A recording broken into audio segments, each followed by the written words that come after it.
Hey friends, welcome to my channel. நம்ம இன்னைக்கு முருங்காயை வச்சு இட்லி, தோசை, சப்பாத்தி, சாப்பாடு இந்த மாதிரி எல்லாத்துக்குமே ஒரு சூப்பரான சைட் டிஷ் காம்பினேஷன் பருப்பு சேர்த்து தாங்க செய்ய போகிறோம். அது எப்படி செய்யறது அப்படின்னு சொல்லிட்டு வாங்க பார்க்கலாம். அதுக்கு ஃபஸ்ட்டு ஒரு குக்கரில் 1 கிளாஸ் அளவு துவரம் பருப்பு எடுத்துக்கணும். துவரம் பருப்பு எடுத்துக்கிட்டு அதை நல்லா 2-3 டைம் நல்லா வாஷ் பண்ணி எடுத்துக்கோங்க. அதில் தூசு மண் ஏதாவது இருக்கும், அதனால் வாஷ் பண்ணி எடுத்துக்கிட்டு நம்ம 1 கிளாஸ் துவரம் பருப்புக்கு 3 கிளாஸ் அளவு தண்ணி ஊற்றிக்கணுங்க. அப்போ தான் நல்லா குழஞ்சி வெந்து வரும். இல்லை அப்படின்னா கொஞ்சம் நார்மலாக இருக்கிற மாதிரி இருக்கும். அதனால 3 கிளாஸ் அளவு தண்ணி ஊற்றிக்கோங்க. நீங்கள் குக்கரில் இல்லைங்க, நீங்கள் ஒரு பாத்திரத்துலையோ இல்லை மண் பாத்திரத்துலையோ அது மாதிரி வைக்கலாம். குக்கரில் வச்சிங்க அப்படின்னா சீக்கிரம் வெந்துடும். 3 கிளாஸ் அளவு தண்ணி ஊற்றிக்கிட்டு அதுலேயே ஒரு 1/4 டீஸ்பூன் அளவு மஞ்சத்தூள் சேர்த்துக்கிட்டு 1 டீஸ்பூன் அளவு சீரகம் சேர்த்துக்கோங்க. 2 தக்காளியை வந்து கட் பண்ணி சேர்த்துக்கோங்க. உங்களுக்கு புளிப்பு அதிகம் வேணாம்னு நினச்சிங்கன்னா 1 தக்காளி கூட போட்டுக்கலாம்.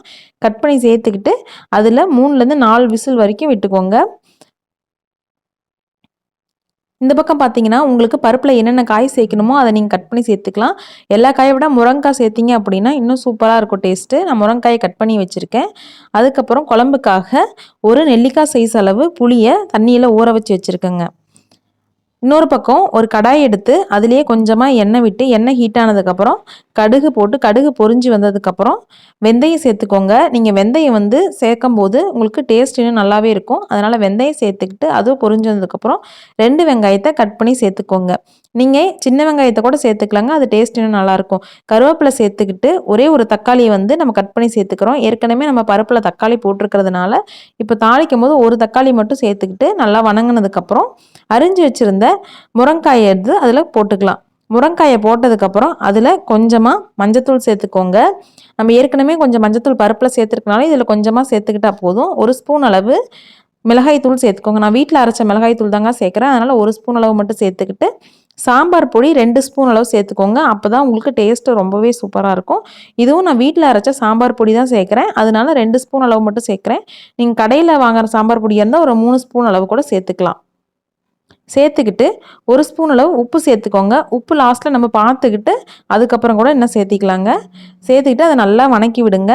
நம்ம முருங்காய் வேகிற அளவுக்கு தண்ணி ஊற்றணும். நான் வந்து இதில் 2 கிளாஸ் அளவு தண்ணி ஊற்றுறேங்க. நான் ஸ்டார்டிங்கில் பருப்புக்கு அளந்து எடுக்க எந்த கிளாஸ் மெஷர்மெண்ட் எடுத்தனோ அதே தாங்க கடைசி வரைக்கும் நான் அதே கிளாஸில் தான் நான் யூஸ் பண்ணிகிட்ருக்கேன். எல்லா மெஷர்மெண்ட்டுமே அதில் தான் எடுக்கிறேன். 2 கிளாஸ் அளவு தண்ணி ஊற்றுனதுக்கப்புறம் அது நல்லா வேகட்டும் அப்படின்ட்டு ஒரு பிளேட் போட்டு மூடி வச்சுருங்க. இந்த பக்கம் பார்த்தீங்கன்னா நம்ம பருப்பு வேக வச்சோம் இல்லையா, அது நல்லா வெந்து வந்திருக்கு. நம்ம 3 கிளாஸ் தண்ணி ஊற்றுனதுனால இந்த அளவுக்கு நல்லா குழைய வெந்து வந்திருக்கு. முருங்காய் பார்த்தீங்கன்னா நல்லா வெந்துருச்சு. ஒரு பாதி பதம் அளவுக்கு வெந்துருச்சு, முழுசாக வேகக்கூடாதுங்க.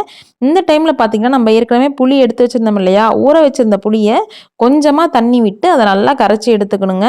கரைச்சி எடுத்து முருங்காய் வேகும் போதே அதை முருங்காயில் ஊற்றிடணும். அப்போ தான் முருங்காய் வந்து புளியோட டேஸ்ட் வந்து நல்லா இறங்கி உங்களுக்கு முருங்காய் காய் சாப்பிடும் போது நல்ல ருசியாக இருக்கும்.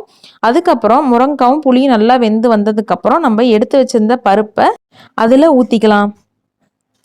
பருப்பு நல்லா ஊற்றுனதுக்கப்புறம் அதை நல்லா கலந்து விடுங்க. இதில் பார்த்தீங்க அப்படின்னா இந்த ஸ்டேஜில் உங்களுக்கு உப்பு காரம் எந்த அளவுக்கு தேவையோ அந்த அளவுக்கு நீங்கள் பார்த்து சேர்த்துக்கலாம்.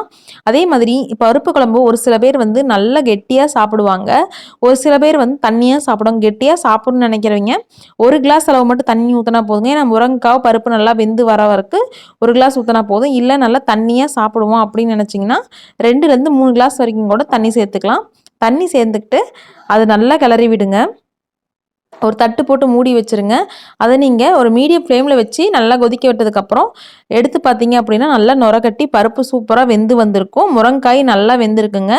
கண்டிப்பாக இது வீட்டில் செஞ்சு பாருங்கள். இந்த ரெசிபி உங்கள் எல்லாத்துக்குமே ரொம்ப பிடிக்கும். இட்லி, தோசை, சப்பாத்தி, சாப்பாடு இந்த மாதிரி எல்லாத்துக்குமே இந்த காம்பினேஷன் ரொம்ப சூப்பராக இருக்குங்க. அதை விட வெண்பொங்கல் செஞ்சு வெண்பொங்கலுக்கு இந்த காம்பினேஷன் செஞ்சு பாருங்கள், செஞ்சு சாப்பிட்டு பாருங்கள். அதோட டேஸ்ட் ரொம்பவே சூப்பராக இருக்கும். அதனால் கண்டிப்பாக இந்த மாதிரி செஞ்சு பாருங்கள். லாஸ்ட்டாக கொஞ்சமாக பெருங்காயத்தூள் சேர்த்து கொத்தமல்லி தழை போட்டு அதை நல்லா இறக்கி வச்சுருங்க. இது உங்களுக்கு ரொம்ப புளிப்பாக இருந்துச்சு அப்படின்னா ஒரு லைட்டாக நாட்டு சக்கரை சேர்த்துங்க அப்படின்னா அந்த புளிப்பு உங்களுக்கு மேனேஜ் பண்ணி சூப்பராக இருக்கும். இது நீங்களும் வீட்டில் ஒரு டைம் செஞ்சு பாருங்கள். செஞ்சு பார்த்துட்டு எப்படி உங்களுக்கு டேஸ்ட் வந்திருக்கு அப்படின்னு சொல்லிட்டு மறக்காமல் கமெண்ட்டில் சொல்லுங்கள். நம்ம வீடியோ பிடிச்சிருந்துச்சுன்னா வீடியோக்கு ஒரு லைக் பண்ணிடுங்க. நம்ம சேனல் பிடிச்சிருந்துச்சுன்னா மறக்காமல் நம்ம சேனலை சப்ஸ்கிரைப் பண்ணிடுங்க. அதே மாதிரி இந்த வீடியோவையும் நம்ம சேனலையும் உங்கள் ஃப்ரெண்ட்ஸ் அண்ட் ஃபேமிலிக்கு ஷேர் பண்ணிடுங்க. மறந்துடாமல் இந்த ரெசிபியை இன்றைக்கே நீங்கள் செஞ்சு பாருங்கள். செஞ்சு பார்த்துட்டு எப்படி இருந்துச்சுன்னு சொல்லுங்கள்.